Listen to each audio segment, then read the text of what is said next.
बंधु माने आज प्रश्न सहज नुहे जॉब करिवे ना बिजनेस करिवे।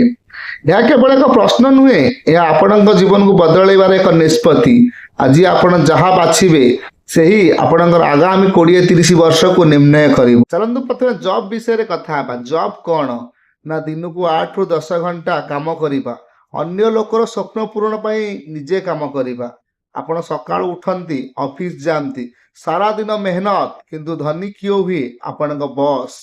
आपण को मिले एक फिक्स सैलरी जहाँ आपण को बंचाई रखे किंतु धनी करे नहीं। जॉब आपण को कंफर्ट दिए किंतु फ्रीडम को छड़ाई निए। सबुठारु बड़ फात कौन ना सेफ लाइफ। लोके कहती जॉब कर लाइफ सिक्योर हेबो, किंतु सत्य कौन ईएमआई लोन बिल रेस्पॉन्सिबिलिटी आपण को फसाई दिए। एक दौड़ जो आपण दौड़ुंटे किंतु केउठी पहुंची पारु नाहंती। मिडिल क्लास लोक सालारी पाई काम करे आ सालारी बिल रे ही शेष हो जाए।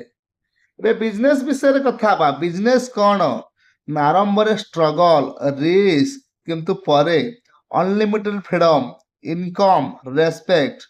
आपण जेतले बिजनेस करूछंती लोके आरंभ रे ही हसी थांती किंतु सफलता परे सेही लोक हाथ रे हाथ मारी ताली मारंती। जॉब रे आपण समय बचाउछंती, बिजनेस रे आपण वैल्यू सृष्टि करूछंती। सबुठारु बड़ प्रश्न जदि बिजनेस भल ताले सबुठी काहेकि करू नाहंती।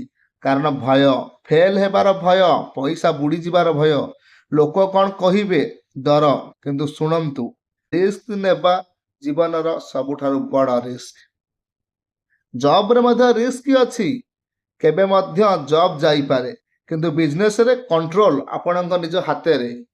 मु कहूनी जॉब खराब, किंतु जॉब जरूरी एक्सपीरियंस पाई स्टार्टिंग पाई। किंतु सारा जीवन जॉब करिबा ए आपन चॉइस हेबा उचित, मजबूरी नुहे। आस निष्पत्ति निय। सेफ रहिबा को चाहुचो ना बड़ करिबा को चाहुचो, एवरेज लाइफ चाहुचो ना निज परिचय सृष्टि करिबा चाहुचो।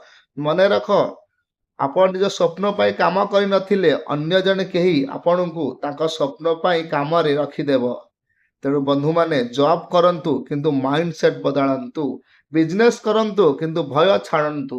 सबुठारु जरूरी निज ऊपर भरोसा रखंतु। जदि ए कथा आपनकू भल लागि थाए ना, वीडियो रे गोटे कमेंट करिवे, मु मो जीवन बदलैबी। Thanks. Job versus business. Thanks for watching.